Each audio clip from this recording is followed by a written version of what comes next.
இன்னும் கொஞ்ச க நேரத்துல வந்துடுறேன். நான் கார்ல வந்துட்டு இருக்கேன். இன்னும் கொஞ்ச நேரத்துல இதுல இணைஞ்சிருவேன். இப்ப நிகழ்ச்சிய தொடங்கிருவோம். அப்புறம் பேசுவோம். நன்றி தோழர்களே.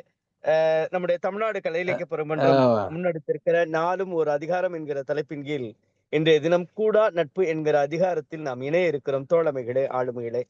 இன்றைய தினம் நம்மோடு முற்றோதல் செய்வதற்காக ஹர்ஷினி அவர்கள் ராம்சந்த் என்ஆர் பொது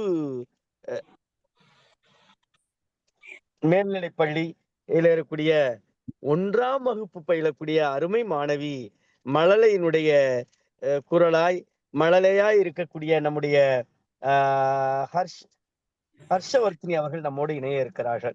அதேபோல இன்றைக்கு உரைப்பொழிவு செய்யக்கூடிய பேராசிரியரை நாம் பாராட்டியே ஆக வேண்டும். காரணம், இன்றைய தினம் திடீரென ஒரு 2 மணி நேரத்துக்கு முன்னாடி தான் நமக்கு தெரியும். இன்றைய பேசக்கூடிய பேச்சாளர் பேசுவதற்கு வாய்ப்பில்லை என்று தெரிந்த பொழுது, நாம் உடனே நம்முடைய பேராசிரியர் அவர்கள் ஷர்மிளா அவர்கள் ஒரு முயற்சி எடுத்து அதற்காக இன்றைக்கு அ உடனே சென்னையில இருக்கக்கூடிய கல்லூரியில இருக்கக்கூடிய அருமை பேராசிரியர் அ போற்றுதலுக்குரிய முனைவர் கலாதேவி அவர்கள் தமிழ் துறையினுடைய இப்ப உதவி பேராசிரியராக அ SIVET கல்லூரியில இருக்கக்கூடிய நம்முடைய பேராசிரியர் அவர்கள் இணைகிறார்கள். 2 பேரும் இன்றைக்கு கூடா நட்பு என்கிற அதிகாரத்தின் வாயிலாக சிறப்பு சேர்க்க இருக்கிறார்கள். ஆளுமைகளே, தோழமைகளே. இப்பொழுது முற்றோதல் செய்ய வருமாறு அருமை மாணவி ஹர்ஷவர்த்தினி அவர்களை மகிழ்வோடு அழைக்கின்றோம். அனைவருக்கும் வணக்கம். என் பெயர் ஹர்ஷவர்த்தினி. நான் 1ஆம் வகுப்பு படிக்கிறேன். நான் 83 அதிகாரம் சொல்ல போகிறேன்.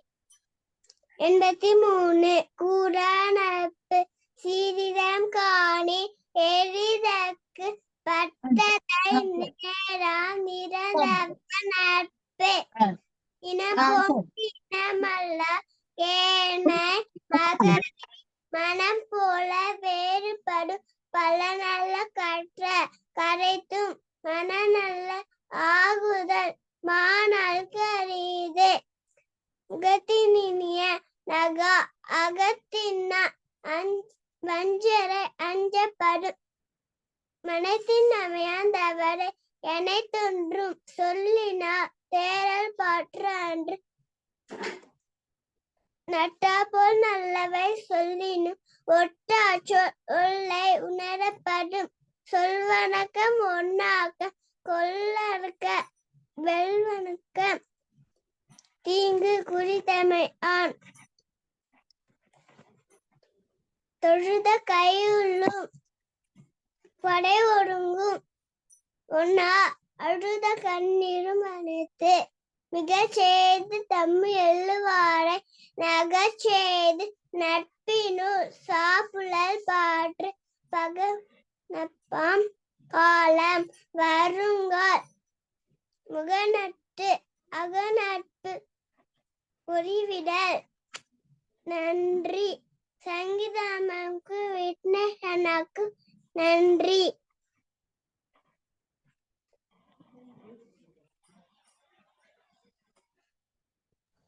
ரொம்ப மகிழ்ச்சிடா அம்மா. ரொம்ப மகிழ்ச்சி. என்ன சொல்றதுன்னு தெரியல. எவ்வளவு அழகான மழலை குரல். நான் இப்போ சமீப காலமா நம்முடைய இதுல வந்து நிறைய குட்டீஸ்களா முற்றோதல் செய்றீங்க. ரொம்ப மகிழ்வடைகிறது தமிழ்நாடு கலை இலக்கிய பெருமன்றம். மிக்க மகிழ்ச்சி. உங்க அப்பா பேர் என்னடாம்மா? அம்மா பேர் என்னடாம்மா? அப்பா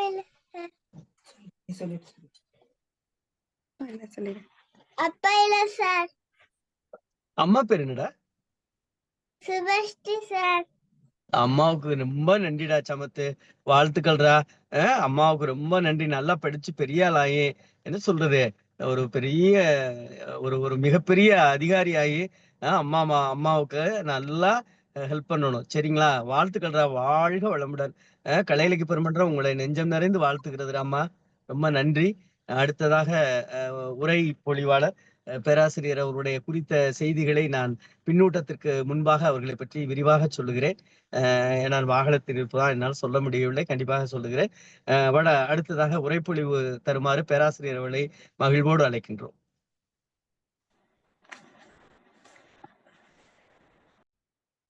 பேராசிரியரே, உரைப்பொழிவு செய்யுங்க பேராசிரியரே. அண்டம் பிறந்த நொடியில் அடுத்து பிறந்த என் செந்தமிழே, எத்திக்கும் சென்றாலும் தித்திக்கும் தமிழமுதே, உன்னை வணங்குகிறேன். தமிழ்நாடு கலை இலக்கிய பெருமன்றம் நடத்தும் இந்நிகழ்ச்சிக்கான இணையத்தில் இணைந்திருக்கும் தகைசால் ஆன்றோர் பெருமக்கள் அனைவருக்கும் என் பணிவன்பான வணக்கம். எந்த ஜாதி ஆனாலும் மதத்தாலும் கலாச்சாரத்தாலும் இனத்தாலும் அடக்கி வைக்க முடியாத ஓர் உறவு நட்பேயாகும். ஒளி கொடுக்கும் சூரியனாய், பூவில் நறுமணமாய், வாழ்வில் இன்பமாய் நம்மோடு தோள் கொடுத்து நிற்பவர்கள் நண்பர்கள். வள்ளுவ பெருந்தகை திருக்குறளில் நட்பு, நட்பு ஆராய்தல், தீ நட்பு, கூடா நட்பு பற்றி அழகாக விளக்கியுள்ளார். சேரிடம் அறிந்து சேர், கூடா நட்பு கேடாய் முடியும் என்ற கருத்துக்களை வள்ளுவ பெருந்தகை கூடா நட்பு என்ற அதிகாரத்தில் பதிவு செய்துள்ளார். சீரிடம் காணின் எரிதற்கு பட்டடை, நேரா நிறந்தவர் நட்பு. ஒரு மனிதனுடைய வெற்றிக்கும் தோல்விக்கும் நண்பர்கள் காரணமாய் இருக்கிறார்கள். நமக்கு அமையும் நண்பர்கள் நல்லவர்களாக இருக்க வேண்டும். அப்படிப்பட்ட நண்பர் ஒருவருக்கு கிடைப்பாரா என்பது கேள்விக்குறிதான். மனம் ஒன்றுபடாமல் நண்பர் போல் நடிப்பவர் நட்பு.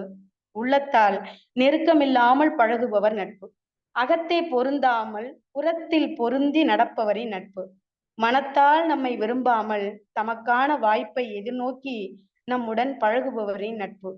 வெளி உலகிற்கு நண்பரை போல் நடிப்பவரின் நட்பு. எதை போன்றது? சமயம் வாய்க்கும் போது இரும்பை துண்டாக்க பயன்படும் உலைக்கள பட்டட கல்லை போன்றது.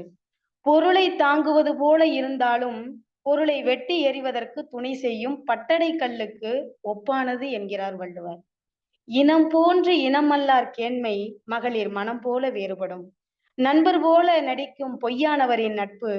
பொருளை பெறுவதற்காக உண்மையான அன்பு கொண்டவள் போல் நடிக்கும் புது மகளிரின் மனம் போன்று போலியான நட்பு என்பதை உணர வேண்டும் என்கிறார். காரியமாக வேண்டும் என்பதற்காக காலை பிடிப்பவரின் நட்பு இவ்வகையான நட்பு. பல நல்ல கற்ற கடைத்தும் மன நல்லர் ஆகுதல் மாணார்க்கு அரிது. சிறந்த நூல்கள் பலவற்றை கற்று தேர்ந்தவர்களாக இருந்தாலும் வஞ்சகத்தன்மை நிறைந்தவர்கள் நல்ல மனம் பெற்றவர்களாக ஆவது அரிது. அரிய நூல்களை படித்தாலும் பகை உணர்வு படைத்தோர் மனம் திருந்தி நடப்பதென்பது அரிதான காரியமாகும். இதற்கு ஒரு சான்று, பேய்வாள் சுடுகாட்டை பெருக்கி தள்ளி பெரிய விளக்கு ஏற்றி வைத்தால் வீடதாகுமோ என்ற விவேக சிந்தாமணியின் வரிகளை இதற்கு சான்றாக காணலாம். எட்டிக்காயின் கசப்பு தன்மையை எவ்வாறு மாற்ற முடியாதோ, கழுதையை குதிரையாக்க முடியாதோ, நாயினது வாளை நேராக்க முடியாதோ, அதுபோல அற்ப குணம் கொண்டோரை மாற்றவே முடியாது. குக்கல் நெடு வாளுக்கு மட்டையை கட்டினாலும் கோணாமலே நிமிருமோ, நாயின் நீண்ட வாளுக்கு மட்டையை வைத்து கட்டினாலும் அதனுடைய கோணல் தன்மை மாறாது என்ற குமரேச சதக வரிகளும் இதனை உணர்த்தும்.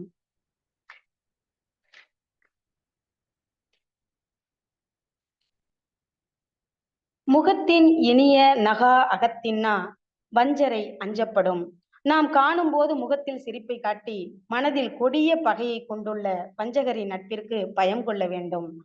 சிரித்து சிரித்து பேசி நம்மை அழிக்கும் வஞ்சகரின் நட்புக்கு அஞ்சி ஒதுங்கி நடக்கலாம் அல்லது அவரை விட்டு விலகிவிடலாம்.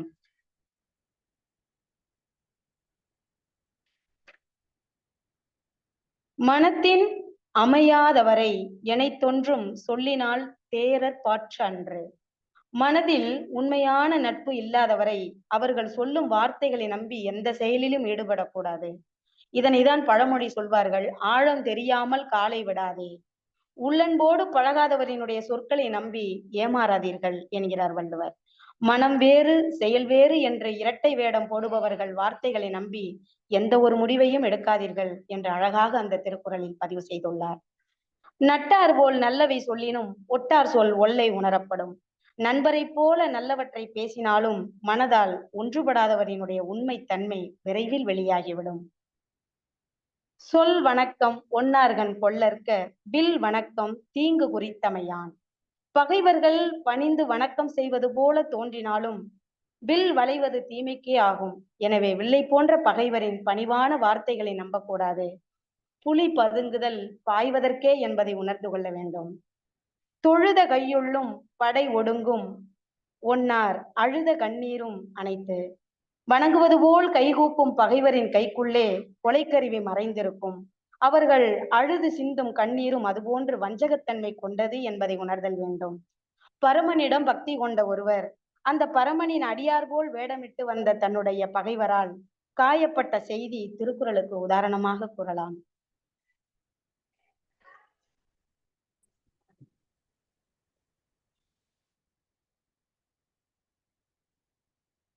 மிகச் செய்து தம் எள்ளுவாரை நகச் செய்து நட்பினுள் சாப்புள்ளற் பாற்று. வெளியே நல்ல நண்பரை போன்று சிரித்து மனதில் இகழ்ந்து பேசுபவரை நாமும் வெளியே சிரித்த முகம் காட்டி மனதில் அவருடைய நட்பு அழிந்து போகும்படி நடந்து கொள்ள வேண்டும். அந்த நட்பே தேவையில்லை என்கிறார் வள்ளுவர். அருட்பெருஞ்சோதி தனிப்பெருங்கருணை என்று உலகிற்கு உணர்த்திய வள்ளலார் அவர்கள் இதைத்தான் சொன்னார். உள்ளொன்று வைத்து புறமொன்று பேசுவார் உறவு களவாமை வேண்டும்.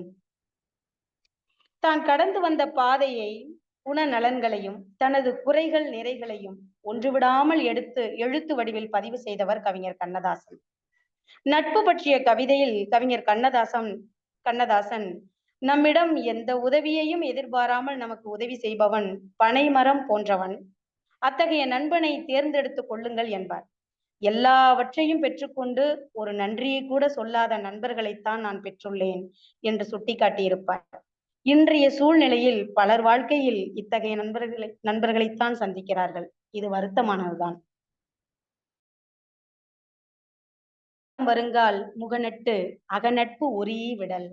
பகைவர் நண்பராக வரும் காலத்தில் நாம் முகத்தளவில் நட்பை காட்டி மனதில் இடமளிக்காமல் தக்க நேரத்தில் அவர் நட்பை விட்டுவிட வேண்டும். நல்ல நண்பர்களை அனுபவத்தின் மூலமே உணர்ந்து கொள்ளலாம்.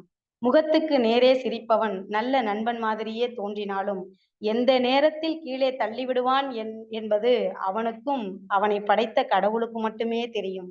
ஆகவே ஒருவனை நண்பராக்கி கொள்ளும் முன் அவனை பற்றி நன்றாக தெரிந்து கொள்ள வேண்டும்.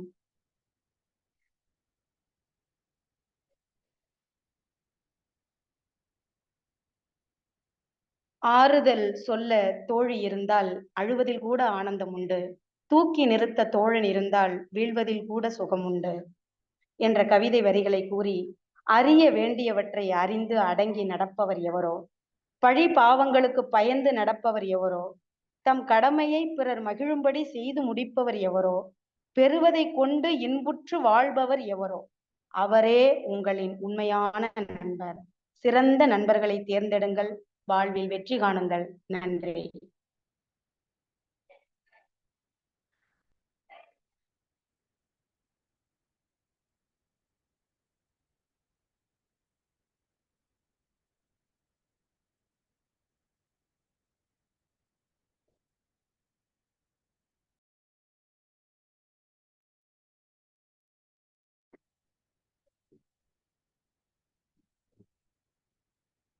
மேடம்,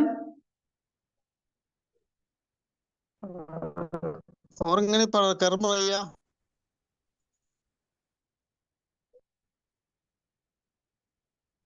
மேடம் வணக்கம் மேடம். ஐயா அந்த ஒரே ஒரு நிமிடம் ஐயா, ஒரே ஒரு நிமிடம். வணக்கம். என்னுடைய உரையை முடித்துக் கொள்கிறேன் ஐயா. நன்றி. நன்றிங்க ஐயா. நன்றி.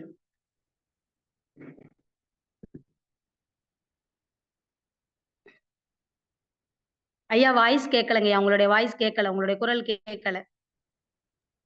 நீங்க பேசுவது கேட்கவில்லை. மைக் ஆன் பண்ணி பேசுங்க. இல்லைன்னா கருமனையா மைக் ஆன் பண்ணிட்டு பேசுங்க.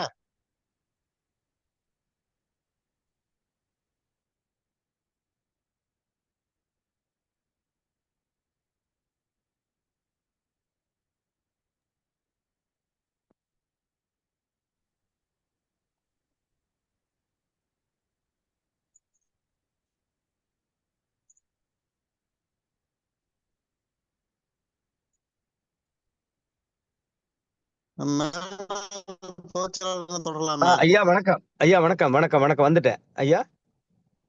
ஐயா வணக்கம். ஐயா ஐயா வணக்கம்.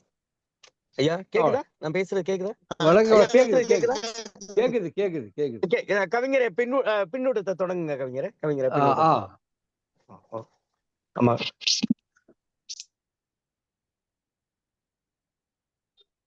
அன்பான தோழமைகளுக்கு வணக்கம். ஒரு சின்ன குட்டி குழந்தை ஒரு குயில் குஞ்சு வந்து அழகா கூவியிருக்கு.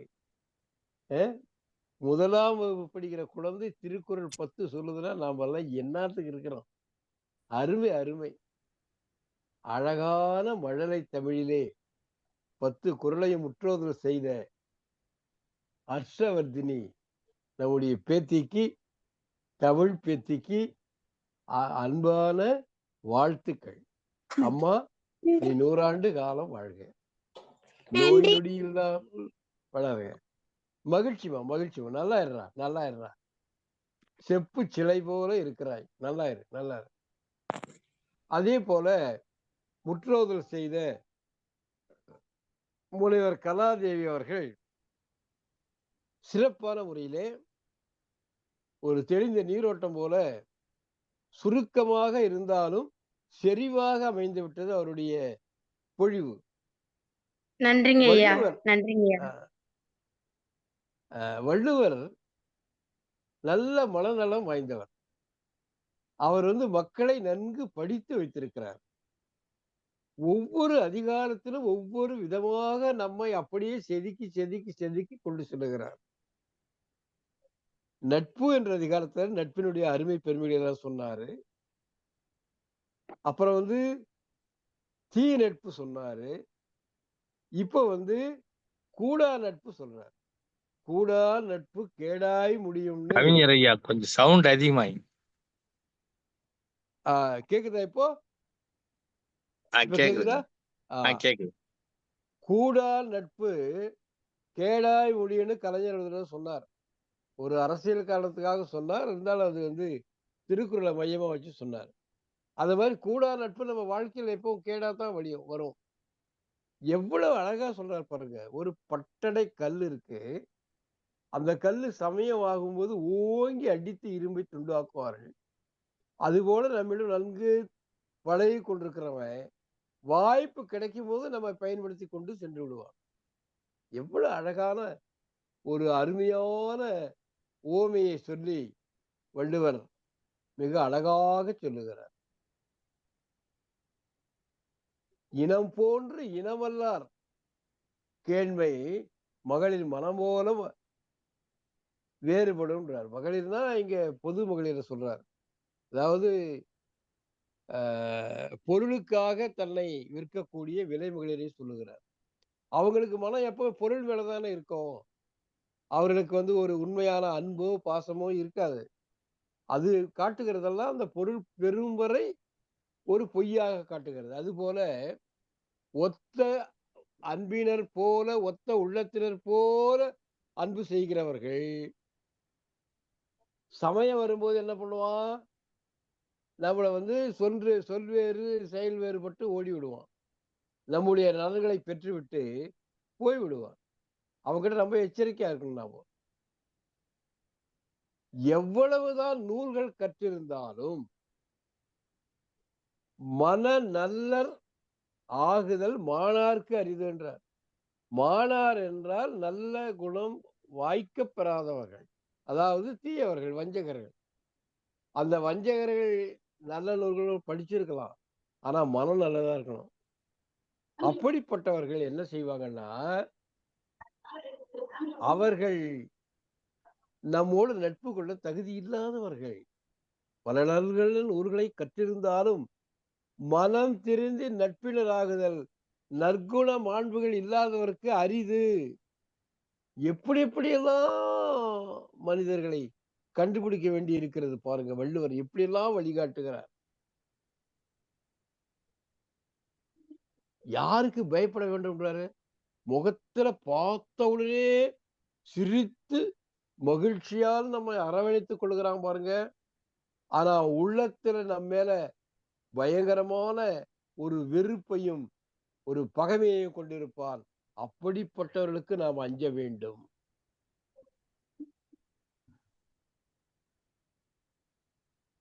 மனதில ஒரு நல்ல நட்பு கொள்ளாதவன வெறும் சொற்களை வைத்து நாம் எப்படி நம்புவது? அதான் நாட்டுல அதிகம்.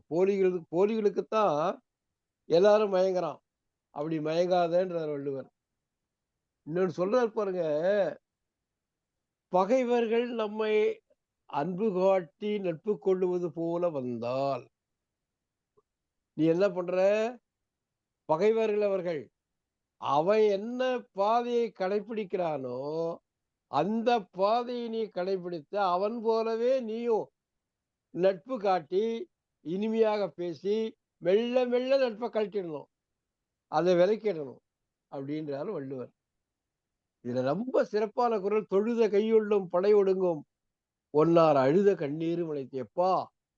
அவன் வணக்கம் வச்சான்னா கூட அந்த வணங்குற கையுக்குள்ள கொலை கருவி இருக்கும், குருவாளை மறைத்திருப்பான். எப்படி முத்தநாதன் என்ன பண்ணான்? நம்ம பெரிய சிவனடியார் போல வேடமிட்டு ஏதோ ஒரு புதிய நூலை அறிமுகப்படுத்துற மாதிரி சொல்லி காரியத்தை பண்ணா இல்லையா? பெரிய புராணம் சொல்லுது இல்ல? அந்த மாதிரி தான் தொழுத கையுள்ளும் படை ஒடுங்கும். அவன் அழுத கண்ணீர் கூட ஆபத்தானதுடா எப்பா என்கிறார் வள்ளுவர். இன்னொன்னு சொல்ற பாருங்க, வில் வணக்கம் சொல் வணக்கம்ன்றார். வில்லு வளைந்தால் என்ன ஆகும்? அது தீங்கு தரும். அதுபோல பகைவர்கள் நல்ல பணிவான சொற்களை பேசுகிறார்கள் என்றால் அந்த பணிவான சொற்களுக்கு பின்னே அவன் உள்ளத்திலே வஞ்சகம் இருக்கிறது. அவன் சமயம் வரும்போது எப்படி வில் வளைந்தால் எதிரியினுடைய மார்பை துளைத்து உயிரை பறிக்குமோ அதுபோல இவன் பணிவான சொற்களுக்கு பின்னால் அந்த வஞ்சகன் நம்மை சமயம் வரும்போது ஒழித்து கட்டி விடுவான். என்ன எப்படியெல்லாம் சொல்றான் பாருங்க வள்ளுவர். மிக அருமையான அதிகாரம் இது. இந்த அதிகாரத்தை மிக அருமையாக முற்றோதல் செய்த ஹர்ஷவர்த்தினி அந்த குழந்தை தமிழ் பேத்திக்கும் மிக அழகாக தெளிவாக சுருக்கமாக பொழிவு செய்த முனைவர் கலாதேவி சகோதரி அவர்களுக்கும் என்னுடைய அன்பும் வாழ்த்துக்களும். இந்த அருமையான நிகழ்வை உலகம் பூராவும் திருக்குறளை பரப்புகின்ற இந்த நாடும் அதிகாரம் என்ற ஒரு அமைப்பை ஏற்படுத்தி திருக்குறளை பரப்பி கொண்டு வருகிற தமிழ்நாடு கலை இலக்கிய பெருமன்றத்துக்கும் அதன் பொதுச் செயலாளருக்கும் அதனுடைய ஒருங்கிணைப்பாளருக்கும் இனி பின்னோட்டம் வருகின்ற அன்பு தோழமைகளுக்கும் உலகம் பூராவும் பார்த்து கொண்டிருக்கிற தமிழர்களுக்கும் என்னுடைய அன்பும் வணக்கமும் வாழ்த்துக்களும். நன்றி. நன்றி கவிஞர் அவர்களே, மிக்க மகிழ்ச்சி. அடுத்ததாக நம்முடைய தோழமை மிக்க பின்னூட்டத்தால் பெருமை சேர்க்கிற நம்முடைய தோழர் சிவசுப்பிரமணியம் அவர்கள். அன்பான தோழர்கள் அனைவருக்கும் வணக்கம். இன்னைக்கு முற்றோதல் செய்த மாணவி ஹர்ஷவர்த்தினி ரொம்ப அருமையாக சொன்னார். அருமைனா இவ்வளவு இந்த அளவுன்னு இல்லை. அவர் சொல்லும்போது அந்த மழலை மொழி நம்ம இன்பத்தேன் பாய்ந்தது காதிலே, நம்ம காதுல இன்பத்தேன் பாய்ந்தது. இன்னும் சில அதிகாரங்களை இந்த குழந்தையிடமே ஒப்படைக்கலாம் என்று சொல்ல தோன்றுகிறது. அவ்வளவு அருமை. அவருக்கு பாராட்டுகளும் வாழ்த்துக்களும். அடுத்து உரையாளர் மகிழ்ச்சி, வாழ்க வாழ்க. முனைவர் கலாதேவி அவர்கள் நல்ல தயாரிப்பு, அதாவது முன்னுரையே ரொம்ப முத்தாய்ப்பாக இருந்தது. பழமொழி மேற்கோள்கள் ரொம்ப பொருத்தமாக அருமையாக இருந்தது. அவருக்கும் பாராட்டுகளும் வாழ்த்துக்களும். இதுல நன்றி ஐயா. மகிழ்ச்சிமா, நன்றி. இதுல போன அதிகாரம் தீ நட்பு, இந்த அதிகாரம் கூடா நட்பு. இது ரெண்டுக்கும் என்ன வேறுபாடு அப்படிங்கிறத முதல்ல தெரிஞ்சுக்கிட்டா நல்லது. தீ நட்புங்கிறது தீயோரது நட்பு. நாளுக்கு நாள் பெருகுவதை விட, யாரு இடையில பேசுறாங்க யாரோ, நாளுக்கு நாள் பெருகுவதை விட குறைந்து போவதே நல்லதாகும். கூடா நட்பது என்பது உள்ளத்தில் நெருக்கமில்லாமல் பழகுகிறது. அதாவது உதட்டுல ஒரு பேச்சும் உள்ளத்துல ஒரு நினைப்புமாக இருப்பவர்கள், அது அந்த நட்பும் நல்லதில்லை. இது ரெண்டுல கூடா நட்பை விட தீ நட்பு ரொம்ப மோசமானது என்ற காரணத்தினால்தான் திருவள்ளுவர் தீ நட்பை முதல்ல வச்சிருக்கிறார் என்றே கருதுகிறேன். மாணவர்கள் தேர்வில் முதல் மதிப்பெண்கள் எடுப்பது போல நல்ல நண்பர்களையும் தேர்வு செய்ய வேண்டும். அப்பதான் ரொம்ப நல்லது என்று சொல்ல தோன்றுகிறது. முதல் குறள் சீரிடம் என்று தொடங்கும் முதல் குறள். இதுல தம் மீது விழும் சம்மட்டி அடியை தாங்குவது போல் நண்பர்கள் நடிப்பார்கள். அதான் நடிக்கும் நண்பர்கள். பிறகு விலகிடுறாங்க. அடி நம் மீதே விழும். அதுதான் ஆபத்து. அடுத்து 3வது குறள் பல நல்ல கற்ற, அதாவது வஞ்சனையாளரது இதயம் தாமரை இலையை போன்றது. நல்ல நூல்களின் கருத்து நீர் போல் உள்ள நல்ல நூல்களின் கருத்துக்கள் அதில் ஒட்டவே ஒட்டாது. அவங்க மனசுல ஒட்டாது, எவ்வளவு இது பண்ணாலும். அடுத்து 5வது குறள் மனத்தின் அப்படிங்கிறதுல வாய்ச்சொல் வச்சியத்தை நம்பி ஏமாந்து விடக்கூடாது. வாய்ச்சொல் வச்சியம், அதாவது இனிக்க பேசுறவாங்கன்னு சொல்லுவாங்க. அப்படி இனிக்க பேசுறவங்களே நம்ப முடியாது அப்படின்னு சொல்றாரு. இந்த காலத்துல அரசியல்வாதிகளின் வாய்ச்சொல் வச்சியத்தை நம்பி ஏமாந்து விடக்கூடாது என்று சொல்ல தோன்றுகிறது. அடுத்து 8வது குறள் தொழுது கையுள்ளும் படை ஒடுங்கும். நம்ம வரலாற்றிலே பார்த்ததுதான். நம்ம சமீபத்திலே வரலாற்றிலே, அதாவது காந்தியடிகளுக்கு நேர்ந்த கதி, இந்திரா காந்தி அவர்களுக்கு நேர்ந்த கதி, இதெல்லாம் நம்ம பார்த்தது. உள்ளத்தால் பழகாது உதட்டால் பழகுவோரது நட்பை ஏற்றுக்கொள்ளாமல் விலக்கிவிட வேண்டும். விலக்கிவிடணும். எப்படி விலக்கிடணும்னா, ஒரு சின்ன கதை. ஒரு குரங்கு முதலையும் நட்பாக பழகி இருந்தது. குரங்கு பழங்களை இந்த முதலைக்கு நல்ல பழங்கள் எல்லாம் கொடுக்கும். அந்த பழங்களை அந்த முதலை அதனுடைய மனைவி முதலைக்கும் கொண்டு போய் கொடுக்கும். அந்த மனைவி முதலை அது கொடுக்குற பழங்களே இவ்வளவு தித்திப்பா இருந்துச்சுன்னா, அந்த குரங்கோட ஈரல் எவ்வளவு தித்திப்பா இருக்கும், சுவையுடையதா இருக்கும் அப்படின்னு, அதை எப்படியும் எனக்கு நீங்க கொடுக்கணும் அப்படின்னு சொல்லிச்சு.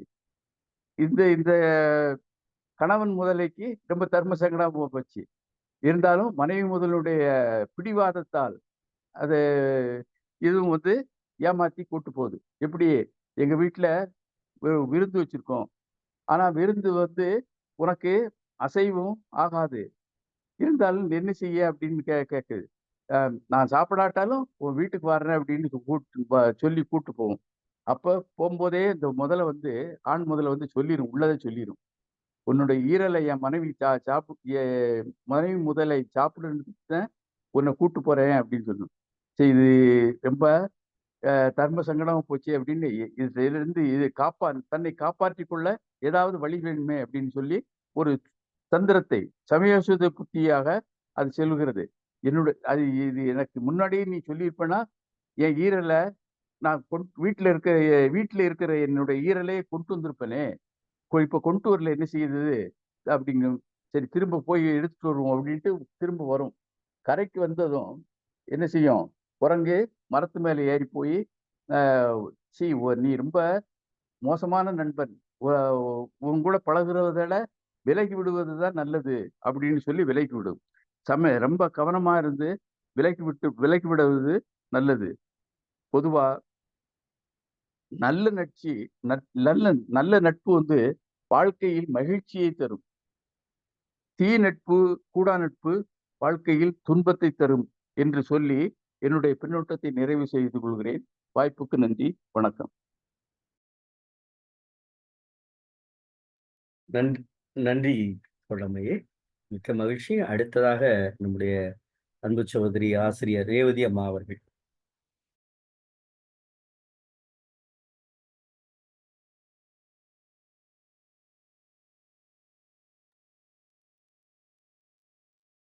ரேவதி அம்மா இல்லையோ?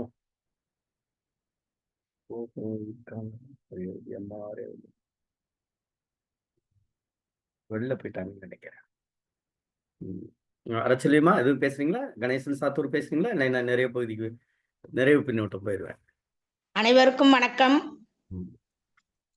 இன்று முற்றோதல் செய்த அந்த சின்னஞ்சிறு சின்னஞ்சிறு கிளியே கண்ணம்மா, செல்வ களஞ்சியமே, அள்ளி அணைத்திடவே எனக்குள் ஆசை பிறக்குதடி. கண்ணம்மா கண்ணம்மா கண்ணம்மா கண்ணம்மா, என்ன ஒரு குரல், என்ன ஒரு அழகு அழகு. எனக்கு ரொம்ப பிடிச்சிருந்து உன்னோட மழலை குரல். அருமையா சொன்னீங்க. உங்களுக்கு வாழ்த்துக்கள், பாராட்டுக்கள். Thank you ma'am. அடுத்து இன்றைய உரையாசிரியர் சொன்ன தமிழ் வணக்கம் ரொம்ப அழகா இருந்துச்சு. அடுத்து அந்த முன்னோட்டமாக அவங்க சொன்னது, அந்த தமிழும் அந்த கருத்தும் அதைவிட அழகா இருந்துச்சு. கருத்துக்களை மிக ரத்தின சுருக்கமாக சுருங்க சொல்லி விளங்க வைத்துள்ளார். உரையாசிரியருக்கும் வாழ்த்துக்கள், பாராட்டுக்கள். நன்றி நன்றி மேம். நன்றி மேம். அடுத்து இன்றைய கூடா நட்புங்கிறது பீஸா கணக்குல பார்க்க அழகா இருக்கும். ஆனா அது நம்ம உடலுக்கு கெடுதல். உடலுக்கு கேடு வந்தாலே உள்ளமும் கெட்டுவிடும். இந்த கூடா நட்புலே எனக்கு ரொம்ப பிடிச்ச குரல்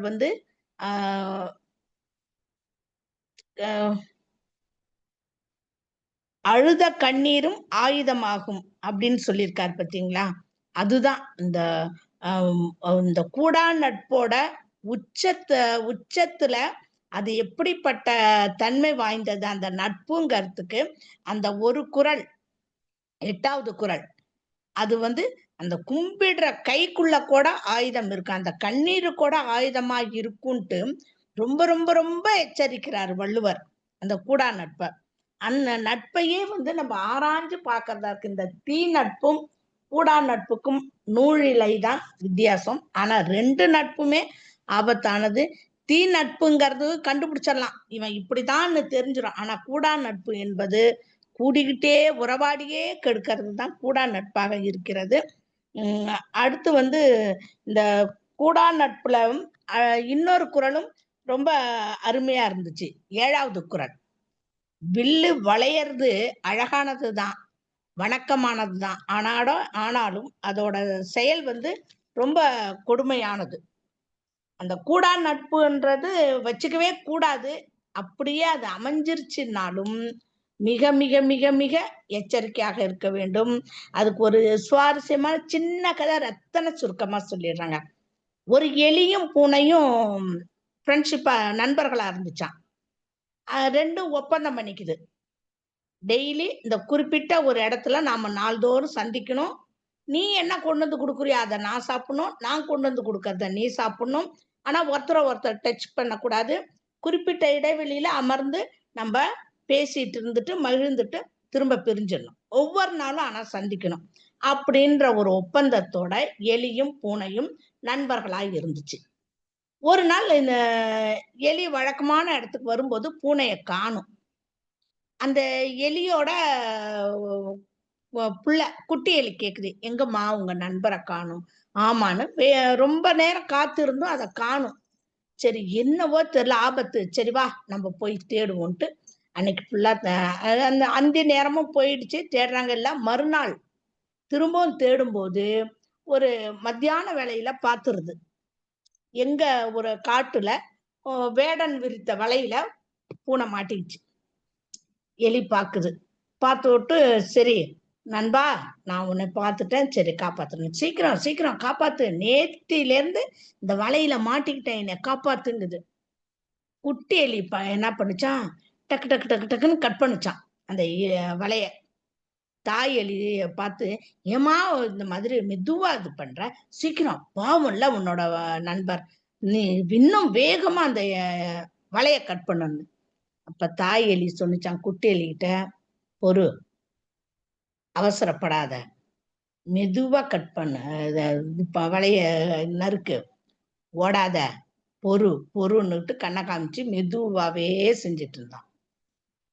இந்த சாயங்கால பொழுது கிட்டத்தட்ட நெருங்க நேரத்துல தொலைவுல வேடன் வர்றத பாத்துருச்சு எலி. அப்பதான் இந்த குட்டி எலிக்கு கண்ணை காமிச்ச, சீக்கிரம் அப்படின்னு தான். ரெண்டும் அந்த வேடன் கிட்ட வரவும் அந்த குறிப்பிட்ட பகுதியை துண்டிக்கவும் சரியா இருந்துச்சு. யானை இந்த பூனை வெளில ஒடியாரவும் உடனே இந்த குட்டி எலியை தூக்கிட்டு இந்த பெரிய எலி ஓடிடுச்சு புதருக்குள்ள. அப்பதான் குட்டி எலி கேட்டுச்சான், ஏம்மா இப்ப இவ்வளவு சுறுசுறுப்பா அந்த வலைய நீ நறுக்குனியே, இத இவ்வளோ நேரம் ஏன் மெதுவா நறுக்குனன்ட்டு. அப்ப வந்து அந்த தாய் எலி சொன்னுச்சான், நேத்தியே வலையில மாட்டிக்கிச்சு பூனை. அத நம்ம அப்பயே விடுவிச்சிருந்தோம்னு வச்சுக்க, அது நண்பன்ற தர்மம் எல்லாம் பார்க்காது. முதல்ல நீயும் நானும் தான் அதுக்கு இன்னைக்கு உணவு. அதனால்தான் வேடன் எப்ப வருவான்னு பார்த்து இருந்தோம். வேடன் வந்ததை பூனையும் பார்த்துருச்சு. அதனாலதான் சீக்கிரமா அந்த வலைய துண்டிச்சேன். பூனை தப்பிக்கிறத பார்த்துச்சு. அதனால உன்னையும் நான் தூக்கிட்டு வந்து காப்பாத்தினேன். என்னைக்குமே கூடா நட்பு தான். அதுல வந்து எந்த ஒரு மாற்றமும் இல்ல அப்படின்னு அந்த தாய் எலி குட்டி எலிக்கு சொன்னுச்சான். இந்த கதையில இருந்து நம்ம கூடா நட்பு எத்தகைய ஆபத்தானது அப்படின்றத தெரிஞ்சுக்கிறோம். தெரிஞ்சுக்கிட்டு பழகணும்னா அதுல இருந்து விடுபடுறதுக்கான வகையையும் நாம தெரிஞ்சுக்கணும். அருமையான ஒரு தலைப்பு. இந்த நட்பு எல்லாமே பாத்தீங்கன்னா, அது ஐயா சொன்னாம இந்த அரசியல் நேரத்துல பாத்தீங்கன்னா நண்பர்கள் கூட பகைவர் ஆயிடுறாங்க. அந்த அந்த சமயம் பகைவனா இருக்கிறவன் நண்பன் ஆயிடுவாங்க. இந்த கூடா நட்பெல்லாம், தீய நட்பெல்லாம், நல்ல நட்பெல்லாம் அங்கதான் சங்கமம் ஆகும். அங்கதான் பிரியற வேலையும் பார்க்கும். ஆக நட்பு என்பது தெய்வீகமானது. என்னை பொறுத்தவரை கற்புடையது. அந்த கற்புடைய நட்பையும் தெய்வீகமான நட்பையும் பெற்று நாம் வாழ்வில் உன்னதமான நிலையை அடைவோம். வாய்ப்புக்கு நன்றி. வணக்கம். நன்றி தோழமையே. ரேவதி அம்மா வாங்கம்மா. அன்பு சகோதரி. பெருமன்ற உறுப்பினர்கள் அனைவருக்கும் என் வணக்கத்தை தெரிவித்துக் கொள்கிறேன். இன்றைய அதிகாரம் கூடா நட்பு முற்றோதல் செய்த பேத்தி ஹர்ஷவர்தினிக்கு மனம் நிறைந்த வாழ்த்துக்களை தெரிவித்துக் கொள்கிறேன். இவர் கணபதி இளங்கோ மகன் செவ்வதியன், தேவசுதந்திரன், நிரஞ்சனா, தர்ஷினி ஆகிய நாங்க 4 பேருமே 4ஆம் வகுப்பு படிக்கிறவங்க முற்றோதல் பண்ணாங்க. அடுத்து நம்ம TSN தோழருடைய பேரன் அமுதன் பத்மநாபன், அவர் 3ஆம் வகுப்பு படிச்சவர் தான் முற்றுதல் பண்ணியிருந்தார். அவர் தான் லீடிங்ல இருந்தாரு முதல்ல. நான் நேத்து தான் நினைச்சிட்டே இருந்தேன், யாராவது மழலையில இருக்கக்கூடிய சின்ன குழந்தைகளுக்கு இந்த பயிற்சி கொடுத்து அவளை சொல்ல விடுவோமான்னு. இன்னைக்கு கூட ஒரு பாப்பாட்ட கேட்டேன், அதுக்கு 3 வயசு தான் ஆகுது. அது கதப்புதான்னு 2 குரலை சொல்லிச்சு, அதான் தெரிஞ்சத. என்னுடைய நினைவு இன்னைக்கு 1ஆம் வகுப்பு படிக்கக்கூடிய ஹர்ஷவர்தினி சொல்லும்போது, நம்ம நேத்து நினைச்சது இன்னைக்கு நடந்துருச்சு. ஆனா இணையம் மாத்திரம் எனக்கு எப்பயுமே வேலை செய்ய மாட்டேங்குது. அது ஒண்ணு எதிர்ப்புல இருந்தும் நான் அனுபவிக்க முடியலைன்னா என் கூட பிறந்ததுன்னு நான் சொல்லுவேன். ஏன்னா நான் அதை பார்த்துக்கிட்டே இருப்பேன், எனக்கு அதை அனுபவிக்க முடியாது. அந்த மாதிரி இப்படி இணையம் நமக்கு இதாகுதுன்னு இப்பயும் கூட போயிருச்சு வெளியில. இருந்தாலும் நாம எழுதி வச்சு உட்கார்ந்துருந்தேன், வாய்ப்பு கிடைச்சா பார்த்துக்கிறோம் அப்படின்ட்டு. அதனால பேத்தி ஹர்ஷவர்தினிக்கு என்னுடைய மனம் நிறைந்த வாழ்த்துக்களை தெரிவிச்சுக்கிறேன். அடுத்து சரிடா கண்ணு, நீ பேசும்போது ரொம்ப பிடிச்சிருச்சுடா உனைய. இந்த நட்பு பத்தி நம்ம கலாதேவிய முனைவர் கலாதேவிக்கு சகல கலாதேவினே வச்சிடலான்னு நான் நினைச்சிட்டேன். காரணம் என்னன்னீங்கன்னா, 80வது அதிகாரம் உறுத்திக்கிட்டே இருந்தேன். அவங்க டக்குன்னு 2 மணி நேரத்துல தயார் பண்ணி சொல்லிட்டாங்க அப்படின்னா அதெல்லாம் ஒரு திறமை தான். கண்டிப்பாக அவங்களுக்கு என்னுடைய பாராட்டுகளை தெரிவிச்சுக்கிறேன். ரொம்ப இந்த நன்றி கூட நன்றி. பகைமையை கொண்டு புறத்தில் நட்பு கொண்டவர்களின் தொடர்பு அபாயம் மிக்கது அப்படின்ட்டாங்க. வெளிப்பார்வைக்கு நண்பர் போலும் மனதிற்குள் பகைமை கொண்டவரின் நட்பு விலை மகளிர் மனம் போல மாறுபடும் அப்படின்னு. இந்த விலை மகளிர்ங்கிறவங்க எப்படி வந்தாங்க அப்படிங்கிறது எனக்கு அது ஒரு பெரிய மனசுக்குள்ள ஒரு இடர்பாடாகவே இருக்குது. அடுத்து பல நூல்கள் படித்தாலும் நட்புடையவராதல் என்பது பகைவர்க்கு இல்லை. அவன் எவ்வளவுதான் படிச்சாலும் அவனால பகை மனசுல இருந்தா அவன் நட்பு ஆக முடியாதுங்கிறது நச்சுன்னு சொல்றாரு வள்ளுவர். முகமலர்ச்சி காட்டி உள்ளே பகை பாராட்டும் வஞ்சகரிடம் அஞ்சுதல் வேண்டும். அதை கண்டுபிடிக்கணும் நம்ம, யாரு உள்ளத்தோட பழகுறா, வெளிவேசத்துல யார் பழகுறா அப்படிங்கிறது. நம்மோடு மனதில் பொருந்தாதவரை நம்புவது முறைமை அன்று. நண்பர் போல் பேசினாலும் பகைவர் சொற்கள் பயன் தராது. பகைவரின் பணிந்த சொற்கள் தீமையே தரும். பகைவரின் கூப்பிய கையும் விடும் கண்ணீரையும் நம்பக்கூடாது. புறத்தில் புகழ்ந்து அகத்தில் இகழும் பகைவரிடம் நாமும் புறத்தில் அவரை மகிழ வைத்து அகத்தே அவரின் மகிழ்ச்சி சாகும்படி நடந்து கொள்ள வேண்டும் சொல்றாரு. இதுக்கெல்லாம் இப்ப பயிற்சி எடுக்கணும். யார்கிட்ட எடுக்கிறது? யார் அந்த மாதிரி பழகுறாங்களோ அவங்க கிட்டே தான் பயிற்சி எடுக்கணும் போல் இருக்கு. அடுத்து பகைவர் நட்பு கொள்ளும் போது முகத்தால் மட்டும் நட்பு செய்து உள்ளத்து நட்பை நீக்கி பின் முக நட்பையும் விடுதல் வேண்டும் அப்படி சொல்லிட்டு. இப்ப நம்ம பகைவரா இருந்தாலும் அவங்க கூட நம்ம அனுசரிச்சு போகணுங்கிறதெல்லாம் ஒரு எண்ணம் இருந்தது. இந்த திருக்குறளை படிக்க படிக்க அதெல்லாம் தேவையில்லை அப்படிங்கிற மாதிரியே அவன் ரொம்ப பகை உணர்ச்சி காட்டுறாங்களா, நாம அவங்கள விட்டு நீங்கி போயிடணும் அப்படின்ட்டு.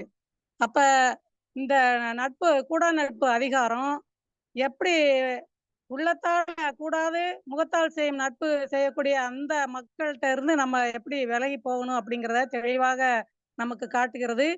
உரைப்பொழிவு தந்த சக கலாதேவி அவர்களுக்கும் முற்றுதல் செய்த பேத்தி ஹர்ஷவர்தினிக்கும் மறுபடியும் என் மனம் நிறைந்த வாழ்த்துக்களை தெரிவித்துக் கொள்கிறேன். இன்று இணையம் எனக்கு ஏதோ ஒத்துழைத்தது என்று நினைக்கிறேன். நன்றி, வணக்கம். நன்றி மேம். நன்றி மேம். இணையமும் ஒத்துழைத்தது, குழந்தையை பாராட்டுகின்ற உங்கள் இதயமும் அதற்கு ஒத்துழைத்தது. நன்றி. அடுத்ததாக ஐயா பாலாஜி ஐயா.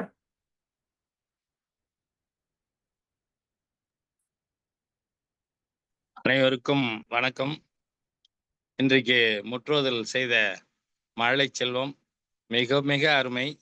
ஆங்கில மோகம் வளர்ந்து வருகிற இந்த காலத்தில் தமிழை மிகவும் தெளிவாகவும் உச்சரிப்பாக நல்ல முறையில் முற்றுதல் செய்த மாணவி அவர்களுக்கு மிகுந்த பாராட்டுகளும் வாழ்த்துதலும். வருங்காலத்தில் சிறந்த ஒரு மாணவியாக சிறந்த ஒரு இதுவா வரணும்ட்டு வேண்டிக்கிறோம். அடுத்து உரைப்பொழிவு செய்த அவங்க அம்மா அவர்கள் மிகவும் அருமையாக மிகவும் தெளிவாக சுருக்கமாக கூறினார்கள். மிகவும் அருமை. வள்ளுவர் கூறியது போல் கூடா நட்பு தீ நட்பு என்பது போல நாம் அந்த வாழ்க்கையில் நாம் யாருடன் பழக வேண்டும், யாருடன் பழகக்கூடாது என்பதை மிக தெளிவாக இந்த நிகழ்வு தெளிவுபடுத்தியிருக்கிறது. அனைவருக்கும் என்னுடைய வணக்கத்தை கூறி இந்த வாய்ப்புக்கு நன்றி கூறிவிடும். நன்றி தோழமையே, மிக்க மகிழ்ச்சி. அடுத்தாக நிறைவு பின்னூட்டம் தமிழாசிரியர் நல்லாசிரியர் ஐயா நாகராஜன் அவர்கள். மன்றத்தை மகிழ்வோடு வணங்குகின்றேன். இன்றைக்கு ஹர்ஷவர்தினியினுடைய உச்சரிப்பு உண்மையிலேயே நெஞ்சத்தை வருடியது. அதை சொல்லுகிற பொழுது ரொம்ப அழகா சொல்லுவார் பேராசிரியர் அன்பழகன் பெருந்தகை சொல்லுவார், பாரதியின் சொற்கள் கன்னத்தை வருடிச் செல்லும், பாவேந்தன் சொற்கள் தான் உள்ளத்தை திருடிச் செல்லும் என்று சொல்லுவார். எவ்வாறு உள்ளம் கவர் கள்வன் ஆக முடிகிறது? 2 வயதிலே இருக்கிற சம்பந்தர் பொய் என்று சொல்லுகிற உலகத்திற்கு மன்றம் சாட்டை அடி வழங்கியிருக்கிறது நண்பர்களே, பெருமிதத்தோடு சொல்லுகின்றான். ஏனென்றால் சொல்லுவோர் சொன்னால் தமிழ் சொந்தம் கொண்டாடும். ஈன்ற பொழுதில் பெரிது ஓர்ந்திருப்பார் அந்த தாய். சான்றோள் என கேட்டதனாலும் மகிழ்ந்திருக்கலாம். ஆனால் என்னதான் சொன்னாலும் கவித்துவ வார்த்தை தான் உள்ளத்தை தொடும். அதுவும் ரவீந்திர பாரதி ஐயா சூட்டியிருக்கிற பெயர் நமதருமை தமிழ் பெயர்த்தி என்று சொன்ன பொழுதிலே நெஞ்சம் சிலிர்த்தேன். இன்னொன்றை சொல்ல வேண்டாம், இணையம் எனக்கு அனுமதி தரவில்லை என்று, வெகுமதியாகவில்லையே என்று வருத்தம் இருந்தாலும் ஐயா சொன்னாங்க, இணையமும் கலந்தது இதயமும் குழைந்தது. அதுதான் முருகன் ஐயா, அதுதான் சொல்லாற்றல். அது சொல்லுகிற பொழுது சகோதரி நேற்றைக்கெல்லாம் தோட்டா கிராமத்தில் இருக்கிறது என்று கமெண்ட் போட்டாங்க அறச்செல்வி சகோதரி. ஆனால் இன்றைக்கு ஆச்சரியம் உள்ளத்தை தொடும்படி இருந்தது. அது சிவசுப்பிரமணிய ஐயா ரொம்ப அழகா கையாண்டாங்க. தொழுத கையுள்ளும் படை ஒடுங்கும் மகாத்மா காந்தி கரம்சந்த் காந்தியை நினைவுபடுத்தினார். ஆனால் எங்களை பொறுத்தளவிலே எங்கள் மண்ணுக்காக பேசினார். ஆப்பிளை பற்றி ஏழையாகிய என்னிடத்துல பேசி பயனில்லை. பரம்பு மலையே அந்த காற்றையே சுவாசிக்கிற தவத்திரு குன்றக்குடி அடிகளார் பெருந்தகையின் நேழிலே இருக்கிற முருகன் ஐயா மன்றிலே சொல்ல வேண்டாம். பரம்பு மலையை நீங்கள் நினைக்கிற பார்வை, பார்க்கிற பார்வை வேறு, நான் நினைக்கிற பார்வை வேறு. உள்ளங்கை நெல்லிக்கனியாய் தவத்திரு சுவாமிகள் சொற்களை வழங்குவார். அதே நேரத்தில் குன்றிட்டு விளக்காய் ஒளிர்வார். ஞான பிதாவாய் நான் ஏற்றுக்கொள்ள சுவாமிகள்.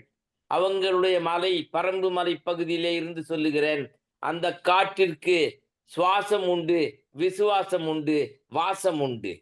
ஆகையினால இன்றைக்கு மிக நேர்த்தியாக பரம்பு மலையினுடைய நெல்லிக்காயை கையிலே கொண்டு வந்து உண் என்று தந்தாரே ரவீந்திர பாரதி பெருந்தகை, நெஞ்சார நன்றி சொல்லுகிறேன். இது என்னது இது?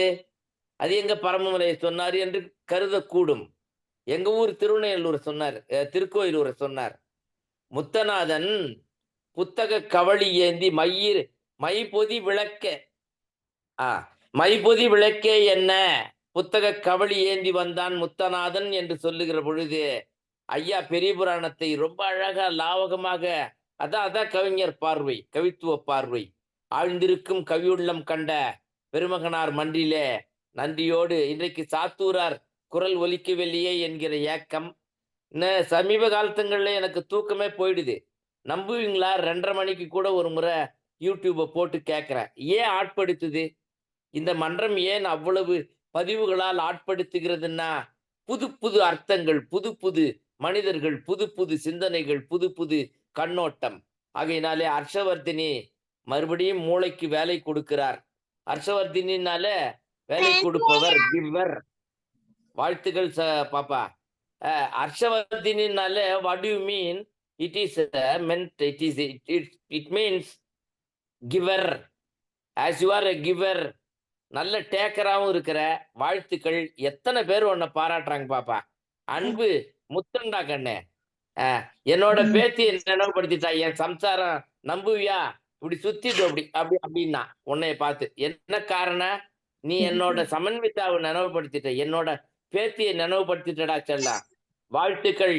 அன்பு சகோதர பெருமக்களை, இந்த தனிச்சொல்லை நாம் கையிலே கொண்டு வந்தோம் இன்னைக்கு மன்றத்துக்கு இல்லையா? முதல் அடி தந்தையின் அடி, 2ஆம் அடி தாயின் அடி. ஆனால் இந்த இணைச்சொல் ஆகிய தனிச்சொல் கரம் பிடித்து வந்ததே பிஞ்சு கரம் அல்ல, இடிக்கும் வான் மஞ்சு கரம் என்று சொல்லுவேன். வாழ்த்துக்கள். நன்றி, வணக்கம். நெகிழ்ச்சியான எத்தனையோ உரைகள் உங்களுடைய பின்னூட்டம் கேட்டிருந்தாலும் கண்ணீர் சுரக்க, மனங்கள் திறக்க, வார்த்தைகள் சுரக்க, எப்படி சொல்றதுல சொல்லிட்டே போகலாம். ஏன்னா ரொம்ப நீங்க மனதளவில் நீங்க சொன்ன அந்த ஒவ்வொரு வார்த்தைகளுக்கும் உயிரோட்டம் இருக்கிறது என்பதை காட்டிலும் அந்த உயிருக்குள்ளும் ஒரு இறை இருக்கிறது உங்கள் சொற்களில். மிக்க மகிழ்ச்சி. நீங்க ரொம்ப ரொம்ப ரொம்ப ரொம்ப ஏன்னா பாப்பாட்ட நான் கேட்கும்போது நம்ப மாட்டீங்க, கொஞ்ச நேரம் எனக்கு கார் ஓட்டுறதுக்கே மனசு வரல. காரை ஓரமா நிப்பாட்டிட்டு பாப்பா அந்த வார்த்தையை ரொம்ப அவளுக்கு தெரிஞ்ச அந்த மொழியில சொல்லிட்டு போறான். அதோட வழி எவ்வளவு அப்படிங்கிறது நானும் என்னுடைய துணைவியாரும் அதை பேசிட்டே வந்தோம். அவளுக்கு என்னன்னு கூட தெரியலையே, அந்த அந்த அந்த அந்த சூழல் கூட அவளால கூட ஒன்றும் புரியலையே, அதை கூட அவ சொல்றது கேஷுவலா அம்மா சொல்றது அப்படியே சொல்றாளே அப்படின்னு சொல்லும்போது மனம் இதயம் ரொம்ப கனமாக இருந்தது. ஆனா ஐயா நீங்க சொன்ன பிறகு மேற்கொண்டு அது என்னமோ பண்ணுது. அவ்வளவுதான், எல்லாம் இறைவன் பார்த்துக்குவான். நம்மளை மீறிய ஒரு செயல்பாடு இருக்கின்ற பொழுது இன்னொருத்தட்ட ஒப்படைக்கிறது தான் சரியா இருக்கும். நன்றி. இன்றைய தினம் உரைப்பொழிவு தந்த பேராசிரியரை நான் அறிமுகம் செய்யாமலே சூழல் கருதி போனேன். அவர்கள் அடுத்து பேச இருக்கிறார்கள். இருந்தாலும் அம்மா நிறைய அவங்களுடைய பணி அனுபவங்கள்லாம் பார்த்தீங்கன்னா, ஏனாதி ராஜப்பா கலை அறிவியல் கல்லூரியில் 6 ஆண்டு காலம், செங்கமல தயார் கல்வி அறக்கட்டளையில் மகளிர் கல்லூரியில் 14 ஆண்டு காலம், இப்படி தொடர்ந்து பணி செய்யக்கூடிய தன்னுடைய இளங்கலை, முதுகலை என்ற படிப்புகளும் முதல் நிலையிலே தேறி தன்னுடைய முனைவர் பட்டத்திலே அரசர் கல்லூரி திருவையாறிலே பயின்ற அவர்கள் ஹைலி கமெண்டட் அவர் பெற்றிருக்கிறார். அதுபோக இதுல தமிழ் பண்டிதர் பயிற்சி பாரதிதாசன் பல்கலைக்கழகத்துல ஸ்லட்டு நெட்டு புத்தகத்துல பார்த்தீங்கன்னா உவேசா குறுந்தொகை உரைத்திறன் என்று ஒரு நூல், தாமரங்கோட்டை அருள்மிகு கண்டேஸ்வரர் திருக்கோயில் தல வரலாறு, இப்படி நூல்களை தந்த நம்முடைய பேராசிரியர் அவர்கள் உரையரங்கம் என்று பார்த்தால் எண்ணிலடங்காதவை. பெண் எழுத்து வலியும் என்கிற நிலையில் தொடங்கி பன்னாட்டு கருத்தரங்க கட்டுரைகள் 21, இணையவெளியிலே பன்னாட்டு கருத்தரங்கங்கள் 10க்கும் மேற்பட்டவை, தேசிய கருத்தரங்கங்கள் 7க்கும் மேற்பட்டவை, மாநில கருத்தரங்கங்கள் 2க்கும் மேற்பட்டவை, பன்னாட்டு பயிலரங்கங்கள் அடேங்கப்பா அது எண்ணில் அடங்காதவை. தேசிய பயிலரங்கம் அதே போல பெற்ற விருதுகள் பேராசிரியர் ரத்னா விருது, பேராசிரியர் கலைமாமணி விருது, நற்றமிழ் ஆசான் விருது, சிறந்த தமிழறிஞர் விருது, முத்தமிழறிஞர் கலைஞர் செம்மொழி பெண் விருது, அப்படி நிறைய ஆய்வு மலர்கள், செந்தமிழ் சொற்பரப்பியல் அகர முதலி திட்ட இயக்ககம் வெளியிட்ட அகராதி ஆய்வு மலரில் அவருடைய பதிப்பு, செந்தமிழ் சொற்பிறப்பில் அகராதி முதல் திட்ட இயக்கம் ஆய்வு மலர் 2022 அவருடைய சொல்லாக்க நெறிமுறைகள் என்கிற தலைப்பில் அவருடைய படைப்பு என எழுதியிருக்கக்கூடிய இவர்கள் ஆய்விதழ்களில் கிட்டத்தட்ட 5க்கும் மேற்பட்டவை, கல்லூரி ஆண்டு மலர் என எல்லா தளங்களிலும் இலக்கியத்தால் பயணிக்கிற நம்முடைய பேராசிரியர் அவர்கள் தங்களுடைய நிறைவு கருத்துரையை தருமாறு கேட்டுக்கொள்கிறோம். எதுவும் சொல்றீங்களா? ஐயா ஐயா ஐயா ஒரு நிமிடம் ஐயா. திருவையாறு சொல்லிட்டதுனால தாத்தாவை மீள அரசர் கல்லூரியினுடைய நினைவுகளோடு தாத்தாவோட பாதங்களை வணங்கிக் கொள்கிறேன். தொன்ற துணையா இருந்து வாழ்த்து கொண்டே இருக்கிறாங்க தாத்தா. அந்த வழியில சகோதரி அந்த தயாரிப்பு என்று சொல்லுகிற பொழுது அவங்கள சொல்லாமலே விட்டுட்டேன். காரணம் ஒரே காரணம், உணர்ச்சி மல்க பேச ஆரம்பிக்கிற பொழுது சொற்கள் தடைத்தான் வரும். மன்னனே கொன்ற சிலம்புன்னு சொல்லும் பொழுது சாதாரண மானுடன் முற்றிலும் பொறுத்தருள வேண்டும். நன்றி ஐயா. நன்றி நன்றி ஐயா. அம்மா பேராசிரியர் கலாவதி அம்மா எதுவும் சொல்றீங்களா? ஐயா சொல்லுங்க. வணக்கம் ஐயா. எனக்கு நல்லதொரு வாய்ப்பை கொடுத்திருக்கிறீர்கள். இது போன்ற வாய்ப்பை நான் எதிர்பார்க்கிறேன். இன்னும் நிறைய செய்திகள் சொல்ல வேண்டும். எனக்கு குறுகிய மணித்துளிகள் தான் சொல்லியிருந்தார்கள், 20 நிமிடங்களுக்குள் அப்படின்னு சொன்னதுனால நான் நிறைய சொல்ல முடியல. இருந்தாலும் குறைவாக சொன்னாலும் நான் நிறைவாக சொல்லியிருக்கிறதாக நினைக்கிறேன். இது போன்ற வாய்ப்புகள் இருந்தால் நான் நிறைவாக இனி செய்வேன் என்பதையும் கூறி உங்களிடமிருந்து விடைபெறுகிறேன். நன்றி ஐயா. வணக்கம். நன்றி அம்மா. அடுத்ததாக நம்முடைய தமிழ்நாடு கலை இலக்கிய பெருமன்றத்தினுடைய பொதுச் செயலாளர் மருத்துவர் தா. அரமையா அவர்களுடைய நிறைவுரை. தோழர்கள் அனைவருக்கும் வணக்கம். இன்றைய நிகழ்வு சிறப்பாக இருந்தது. ஹர்ஷவர்தினி மழலை சொல்லோட நம்ம எல்லாம் ஒரு உண்மையிலே மகிழ்ச்சியை உண்டு பண்ணி, கருமுருகன் சோழர் சொன்ன மாதிரியும் சரி, சிவசுப்பிரமணியன் சோழர் சொன்ன மாதிரியும் உண்மையான மகிழ்ச்சியை உண்டு பண்ணிய ஹர்ஷவர்தினிக்கு நன்றி. அவர் சரி சரி. திருக்குறள் படிப்பியா நீ? படிப்பியா? சரி, டெய்லி ஒரு குறள் படி. 17 அதிகாரம்.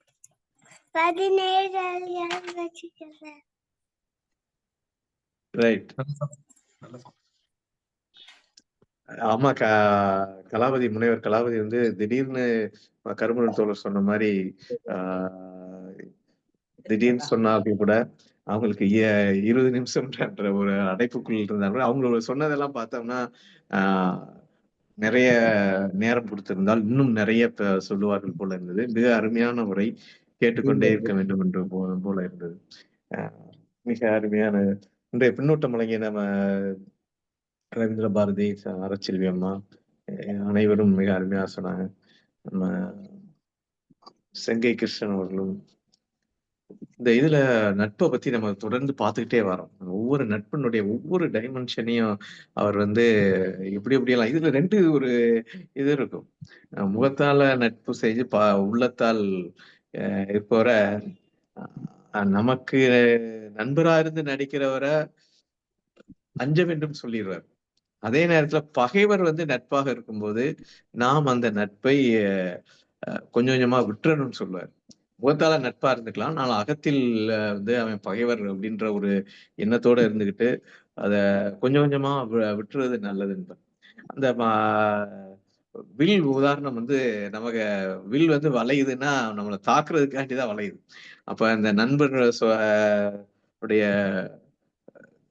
சொற்களும் அந்த மாதிரிதான் இருக்கும். ஒரு நல்ல நட்பு இல்லாத போது அந்த மாதிரி இருக்கும்னு சொன்னது மிக அருமையான குரல். ஒவ்வொன்றும் பாலியல் தொழில் உள்ள மகளிருக்கு கூட ஒரு இதுல சொல்றாரு, இனம் போன்று இனம் அல்லார் கேண்மை, அந்த இது எப்படி இருக்கும் அப்படின்னு சொல்றப்ப கூட அந்த உதாரணத்தையும் சொல்லுவோம். இது நாலடியார் சில உதாரணங்களையும் சொல்லும். இந்த கூடா நட்பில் அதுல இந்த நட்பு எப்படி இருக்கும் அப்படின்னா, ஒரு குளம் இருக்கிறது. அந்த குளத்தில் வந்து குவளை மலர்களும் வருது, அல்லியும் வருது. 2ம் ஒரே குளத்தில் இருந்தால் வருகிறது. 2ம் நீண்ட அ தண்டுகளை உடையது. 2மே மலர்கள் பூக்கும். ஆனா குவளை வந்து மிகப்பெரிய ரம்மியமான மனங்களை வீசக்கூடிய ஒரு மலராகும். அல்லி வந்து மனம் இல்லாத ஒரு மலராகவும் இருப்பதால் அதைப் போலதான் நட்பு. கூடா நட்பு என்பது எது? அல்லியா குவளையா அப்படின்றத உதாரணமா சொல்றோம். இன்னொரு உதாரணம் கூட வைக்கப்போர்ல தீ இருக்கும் போது வைக்கோல்ல தீ வைக்கிறோம். தீ வந்து படபடன்னு எரியிற மாதிரி இருக்கும். ஆனா அந்த தீ கொஞ்ச நேரத்துல அணைஞ்சு போயிடும். அதை போல இந்த கூடா நட்பு அப்படின்னு சொல்றாங்க. அதே போல இன்னொரு உதாரணமும் சொல்றாங்க நாலடியார். இந்த ஒரு பாத்திரத்தில் நெய் ஊற்றி வைக்கிற பாத்திரத்துல வேப்பெண்ணெயை ஊத்தலாமா அப்படின்னு கேட்கும். இந்த இதெல்லாம் நம்மளுடைய நட்பை பத்தி நான் இன்னொரு சில அந்த பட்டடைன்றது மிகப்பெரிய விவாதம் வந்திருக்கு. அந்த பட்டடைனா என்ன அப்படின்றது. அது வந்து ஆணியை வளைப்பதற்கோ இல்ல ஒரு சுத்தியல்ட்ட அடைக்கும் போது அப்ப இந்த பட்டறையில இருந்தால் பட்டறை என்ற சொல் வந்துச்சு. கொல்லன் பட்டறை, தச்சன் பட்டறை, அச்சு பட்டறை. இந்த பட்டறை அப்படின்றதுக்கான ஒரு முகநூல்ல கூட ஒரு யாரோ ஒருவர் வந்து பயிற்சி பட்டறைன்னு சொல்லலாமா அது அப்படின்னு கேட்டதுக்கு ஒரு விளக்கம், மிக நீண்ட விளக்கம் ஒருத்தர் கொடுத்திருக்காங்க. அப்ப பட்டறைன்றது வந்து அதுல சொல்றப்ப ஒரு படுக்கை மாதிரியான ஒரு உள்ளதான். சிறைச்சேதம் பண்றப்பயும் அப்படி அந்த படுக்கையில தான் வச்சு இது நம்ம படுக்கை தான் வச்சிருக்காங்கன்னு நினைச்சோம்னா சில சமயங்கள்ல சிறைச்சேதம் கூட நடந்துரும். அந்த மாதிரியான ஒரு உதாரணத்தை தான் இங்க வள்ளுவர் கையாண்டிருக்கான்ற ஒரு இதெல்லாம் நாம் பார்க்கிறோம். இந்த நிகழ்வு மிக அருமையா இருந்தது. நாலடியார்ல ஒரு இது வந்து ரொம்ப ஆச்சரியமா இருந்தது. ஒரு நாகப்பாம்பு வந்து கட்டுவிரியானோடு உறவு கொண்டு ஆடி இறந்து போடுவதற்கு சமம் சொல்றாரு. நாகப்பாம்பு வந்து கட்டுவிரியான் வந்து ரொம்ப அழகா இருக்குன்றதுக்காண்டி அதோட போய் உறவு கொள்ளலாமா அப்படின்றது அதோட கேள்வி. அப்ப இந்த மனிதர்கள் எவ்வளவு நுண்ணியமாக இயற்கையோடு இணைந்து அந்த ஒவ்வொரு உதாரணத்தை சொல்லும் போதும் அந்த நமக்கு நாகப்பாம்பும் கட்டுவிரியானும் இணையுமா என்பதே நமக்கு தெரியறது இல்ல. நமக்கு பாம்பை பார்த்தாலே இது என்ன பாம்புன்னு பாரு ஒரு சிலருக்கு தான் தெரியும். மருத்துவர்களுக்கு தெரிஞ்சிருக்கலாம், அவர்கள் அங்கங்க பாக்குறதுனால, இல்ல விவசாயிகளுக்கு தெரிஞ்சிருக்கலாம். ஆனால் இந்த உதாரணங்கள், இந்த இயற்கையோடு சம்பந்தப்பட்ட உதாரணங்களை நட்பை மிக நுண்ணியமாக பார்த்து மிக ஒவ்வொரு விவரத்தையும் நாம் எவ்வாறெல்லாம் நட்பு கொள்ள வேண்டும் என வள்ளுவர் நமக்கு வழிகாட்டுகிறார். அந்த வழியில் நாமும் வாழ்க்கையை எதிர்கொண்டால் நம்முடைய வாழ்வும் மிக சிறந்ததாக இருக்கும். அனைவருக்கும் நன்றி. நன்றி பொதுச் செயலாளர் அவர்களே, மிக்க மகிழ்ச்சி. நிறைவு பகுதிக்கு வந்திருக்கிறோம். எத்தனையோ இந்த இணைய வழியிலாக நாம் பயணித்தாலும், எத்தனையோ நாட்கள் பயணித்தாலும், இன்றைய நாள் என்னமோ தூங்குகிற வேளைகளில் மனம் உறக்கம் கொள்ளாமல் தவிக்கிற இரவாகவே அமையும் என்பதில் மாற்று கருத்து கிடையாது. அதற்காக முதலிலே அருமை எல்லாருக்குமே பேத்தி ஆயிட்டா. ரவீந்திர பாரதி என்னமோ ஒரு நல்ல ஒரு சொன்னாரு, குயில் குஞ்சு அப்படின்னாரு. ரொம்ப நல்ல வார்த்தைகள்லாம், ரொம்ப நல்ல வார்த்தைகள். அது போல எல்லோரும் தமிழ் பெயர்ச்சி அது சொன்னாங்க. இன்னொன்னு சொன்னாங்க, அது நல்லா இருந்தது. அப்படி ஒரு ஒவ்வொன்னா அவங்க சொல்லிட்டு வந்தாங்க சொன்னாங்கய்யா. ஓ ரொம்ப மகிழ்ச்சி. உடனே எனக்கு தெரிந்தது போல ஒரு ஒரு ஒரு அவளுக்காக ஒரு கவிதை. என் பேத்தி, எனக்கும் பேத்தியா வச்சுட்டாலும் சரிதான், மகள்னு வச்சுட்டாலும் சரிதான், தவ குழந்தைன்னு வச்சுட்டாலும் சரி, எப்படி வேணாலும் வைத்துக் கொள்ளலாம். மழை பொழிந்த வண்ணமாய் நீ எழுந்தாய், குழந்தை புனிதம் உன் வாயில் திறந்தாய், கூடா நட்பு திருக்குறள் சொல்லியதால் உலகில் பிரகாசம் படைத்தாய் புது வழி. முதலாம் வகுப்பு படித்து நம் கண்ணில் சிறு உனது அறிவு ஏற்கனவே வலிமை, சிந்தனையில் நீ உண்டாய் மலை போல புதிய அன்பின் குரலில் மொழியாய் பொழிந்தாய். சிறு வயதில் வாழ்த்து நெஞ்சில் கண்ணீர், சிறு வயதில் வாழ்த்து நெஞ்சில் கண்ணீர், உன் திருக்குறள் சொல்லும் அழகான பக்கம். அந்த நட்பு அதுவே உயிரின் சிறந்த வீதி. அந்த நட்பு அதுவே உயிரின் சிறந்த வீதி. நீ என்றால் உலகம் உன்னை பாராட்டும். நீ என்றால் உலகம் உன்னை பாராட்டும்.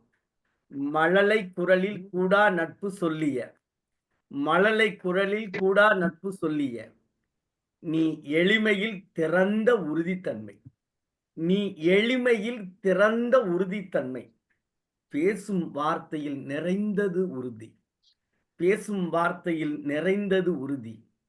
வாழ்த்துக்கள் மகளே, வாழ்த்துக்கள் மகளே, உன் பாதி வெற்றிக்கே, உன் பாதி வெற்றிக்கே. நன்றி ஐயா. நன்றி ஐயா. வாழ்க வளமுடன். ஐயா, சிறிய வேண்டுகோள். நல்ல அருமையான கவிதை. இல்ல, எனக்கு வேற என்ன பண்ண முடியும்? நம்ம ஒரு ஒரு படைப்பாளியா நம்முடைய மனங்களை வேற வழி இல்ல. இத வச்சுதான் நம்ம சரி பண்ண முடியும். நம்முடைய ஆயுதம், நம்முடைய ஊசி எல்லாம் இதான், மருத்துவம் எல்லாம் இதுதான், வேற வழி இல்ல. இதத்தான் பிடிக்க வேண்டியது இருக்கு. அதனாலதான் வேற வழி இல்ல. ஒரு சின்ன வேண்டுகோள். சொல்லுங்க. ஒன்னும் இல்ல, அந்த மழலைக்கு கல்விக்காக நம்ம கலை இலக்கிய பெருமன்றம் வருங்காலத்தில் பெரிய உதவியை செய்ய வேண்டும்னு கேட்டுக்கிறேன். நன்றிங்கய்யா. அது நான் நிறைவா சொல்லலாம்னு பார்த்தேன். உங்களை ஏற்பாடு செய்த மாணவி, உங்களுடைய அந்த யார்கிட்ட நீங்க தொடர்பு கொண்டீங்களோ அந்த பேராசிரியர் வழியா வாங்க. உங்களுக்கான கல்விக்கான எல்லா வாய்ப்புகளையும் இந்த மன்றம் உருவாக்கி தரும். அதுல மாற்று கருத்து கிடையாது. நம்முடைய பொதுச் செயலாளர் சொல்லவே வேண்டாம். அவங்க அவங்கள கேட்காம நானே சொல்லலாம். அந்த அளவுக்கு அவங்களுடைய மனம் பக்குவப்பட்டது. அதனால யார் மூலியமா நீங்க எங்களை தொடர்பு கொண்டீங்களோ அவங்கள தொடர்பு கொள்ளுங்க. உங்களுடைய கல்விக்கான எல்லா நிலைகளிலும் எங்களால் முடிந்ததோடு பயணிக்கிறோம் என்று சொல்லி, இன்றைய நாள் கூடா நட்பு. ஆனால் உண்மையிலே நன்றிடாப்பா சாமத்தி. இன்றைய நாள் உண்மையிலே ஒரு மகிழ்வான நாள். கூடா நட்பு நேற்றுல இருந்து நம்ம பார்த்து பேசிட்டே இருக்கோம். ஆனால் இன்றைக்கு உலகம் சிதறுண்டு கிடக்கிறது. என்ன என்று கேட்டால், மனித கூடா நட்பு என்கிற நிலைப்பாடு இருக்கிறதா என்று கேட்டால், உலகத்தில் இருக்கக்கூடிய நாடுகளிடம் இன்றைக்கு கூடா நட்பு கூடுதலாகவே இருக்கிறது. அதனால் பாவம் பாதிக்கப்படுவது யாரோ? மனித சமூகம் மட்டும்தான். யார் கூடா நட்பை ஏற்படுத்திக் கொண்டார்களோ அவர்கள் பாதுகாப்பாக இருக்கிறார்கள். யார் கூடா நட்பை ஏற்படுத்திக் கொண்டார்களோ அவர்கள் பாதுகாப்பாகவே இருக்கிறார்கள். பாவம் பரிதவப்பட்டு எதற்காக அவர்கள் நட்பு கொண்டார்கள் என்று தெரியாத அப்பாவி ஜனங்கள் எல்லாம் உயிரை இழந்து இரத்த பிணங்களாக காய்களுக்கும் கழுகுகளுக்கும் இருக்கிறார்கள். இந்த உலகில்தான் நாம் பயணித்துக் கொண்டிருக்கிறோம். கூடா நட்பு உலக சிந்தனை. இது ஒரு உலக சிந்தனை, உலகத்தினுடைய உள்ளடக்கம். உலக சிந்தனையை பற்றி நாம் ஆய்வு செய்கின்ற பொழுது நட்பு என்ன என்பதை இந்த உலகம் முழுமையாக புரிந்து கொள்ள வேண்டும். நட்பு என்பது எளிமை அல்ல, அது ஒரு ஆழமான சிந்தனையினுடைய செயல்பாடு. மனித வாழ்க்கையின் அழகியலை பேசுவது நட்பு மட்டும்தான். அது கூடா நட்பு இணைந்தால் அங்கே பாதிக்கப்படுவது யாரோ அவர்கள் அல்ல, அவர்களை சுற்றி இருக்கிற மனிதர்கள் மட்டுமே இன்றைக்கு பாதிக்கப்படுகிறார்கள். நாடுகள், கலாச்சாரம், மொழி, தத்துவம் இப்படி பலவாக இருக்கலாம், நான் இல்லை என்று சொல்லவில்லை. ஆனால் உலகம் முழுவதும் ஒரே எண்ணத்தோடு மதிக்கப்படுவது நட்பு மட்டுமே. எல்லா நாடும் அது கலாச்சாரமா இருக்கட்டும், மொழியா இருக்கட்டும், தத்துவமா எப்படி வேணாலும் இருக்கலாம். ஆனால் உலகம் முழுவதும் ஒரு எண்ணம், ஒரே மாதிரியான எண்ணம் எது இருக்கிறது என்றால் நட்பு என்கிற ஒரு இனப்பெருக்கம். சரியான வார்த்தை சொன்னா இனப்பெருக்கம். அந்த இனப்பெருக்கத்தை நாம் சரியாக பயணிக்காமல் கூடா நட்போடு இணைந்தால், நம்முடைய பொதுச் செயலாளர் சொன்னது போல, எனக்கு ரொம்ப பிடித்த அந்த ஒப்பீட்டு வரி, கட்டுவிரியன் அழகாக இருக்கிறேன் என்பதற்காக நல்ல பாம்பு அதோடு புணர்ந்து தன்னை அழித்துக் கொள்வதா என்று கேட்டார்கள் நம்முடைய பொதுச் செயலாளர். போகிற வரியில் அது சொல்லுகிற வார்த்தை அல்ல, உலக அரசியல் பேசுகிற கூடா நட்பினுடைய இலக்கணத்தை நம்முடைய பொதுச் செயலாளர் அழகாக பதியம் செய்து போனார்கள். காரணம், வாழ்க்கையில் மனிதன் அன்பை பிறருக்கு கொடையாக கொடுக்கிற காலம் போய் இன்றைக்கு அன்பை அளிப்பதுதான் தர்மம் என்கிற உலகியல் பார்வையோடு சிந்தனையோடு நாம் பயணித்துக் கொண்டிருக்கிறோம். ஆனால் உலகத்தினுடைய எதிர்பார்ப்பு, மனித சமூகத்தினுடைய எதிர்பார்ப்பு எதுவாக இருக்கிறது என்றால், மனிதாபிமானம் கொண்ட அடிப்படை கொண்ட நட்பு தான் வேண்டும். அதுதான் உலகத்தினுடைய சமுதாயத்தினுடைய ஒற்றுமையை பேசும், உலகத்தினுடைய சமுதாயத்தினுடைய சமாதானத்தை பற்றி பேசும். இன்னமும் சொல்ல போனால் உலக அமைதிக்கான முன்னேற்றத்தை பேசும். ஆகவே கூடா நட்பு என்பது இது மனிதருக்கு சொன்ன அதிகாரமாக நான் பார்க்கவில்லை. இன்றைக்கு கூட்டணி ஆட்சி அமைக்கின்ற கட்சிகள் எல்லாம் கூவி கூவி விளம்பரங்களை தினசரி தாளில் ஒவ்வொரு நாளும் பதிப்பு செய்கின்றன. ஆனால் அவையெல்லாம் சரியான நட்பா என்று எந்த அரசியல் கட்சியும் யோசிப்பதே கிடையாது. காரணம், கட்சிகளுக்கெல்லாம் அந்த அதிகாரத்தினுடைய இருக்கையை தேடி தேடி பயணிப்பதால் நட்பில் கூட கூடா நட்பு தான் புனிதமாக அவர்களுக்கு படுகிறது. அப்படி என்றால் உலக மனிதர்களை பற்றிய கவலை இல்லை என்றுதான் அர்த்தம். மனிதனை பற்றி, மனித மனங்களை பற்றி, மனித நேயத்தை பற்றி எந்த நட்பு பேசுகிறதோ அந்த நட்பை தனித மனிதனிடம் மட்டுமல்லாமல் உலகத்தை நோக்கிய நட்பாக விதைப்போம் என்று சொல்லி, தோழர்களே, நாளை தினம் நம்முடைய தமிழ்நாடு கலை இலக்கிய பெருமன்றம் நாளும் ஓர் அதிகாரம் என்கிற தலைப்பில் ஒவ்வொரு நாளும் பயணிக்கிறோம். நம்முடைய பயணம் என்பது ஒரு தவப்பயன், அப்படித்தான் நாம் பார்க்கிறோம். ஒவ்வொரு நாளும் நாம் தேடி தேடி தேடி தேடி நாம் அலைகின்ற பொழுதெல்லாம் நமக்கு தேடிய சிந்தனைகள் எல்லாம் எதுவாக இருக்கிறது என்று கேட்டால், திருக்குறளை பேசுகின்ற நம்முடைய ஐயா நாகராஜன் ஐயா சொல்லுவது போலத்தான் நாம் பேசுகிறோம். ஒவ்வொரு நாளும் திருக்குறள் அதிகாரங்களை பேசுகிறோம். ஆனால் அவையெல்லாம் எதற்காக என்று கேட்டால், தனி மனிதனுடைய வாழ்வியலுக்காக மட்டும் பேசவில்லை. உலக சமுதாயத்தை, உலக சிந்தனையை, உலக வாழ்வியலை பேசுகிற அதிகாரமாகவே நாம் பார்க்கிறோம். அந்த அடிப்படையில் தான் இன்றைய தினம் போல நாளைய நிகழ்ச்சியாக நம்முடைய அதிகாரத்தை சொல்லுவதற்காக நாளைய தினம் பேதமை என்கிற அதிகாரத்தை சொல்வதற்காக முனைவர் பா. கவிதா அவர்கள் இணைகிறார்கள். தோழர்களே, ஒவ்வொரு நாளும் நாம் சொல்லுகிற செய்திதான், நாம் இணைவது மட்டும் இது சிறந்த பயனாக இருக்காது. இன்னமும் ஆளுமைகளையும் தோழமைகளையும் இணைத்து பயணிக்க வேண்டிய பொறுப்பும் கடமையும் நமக்கு இருப்பதாகவே எண்ணி, தோழமைகளே, நாளைய தினம் இன்னமும் தோழமைகளோடு சேர்ந்து இணைவோம். திருக்குறள் வாயிலாக தோழர் ஜீவா அவர்களுடைய கனவை தமிழ்நாடு கலை இலக்கிய பெருமன்றம்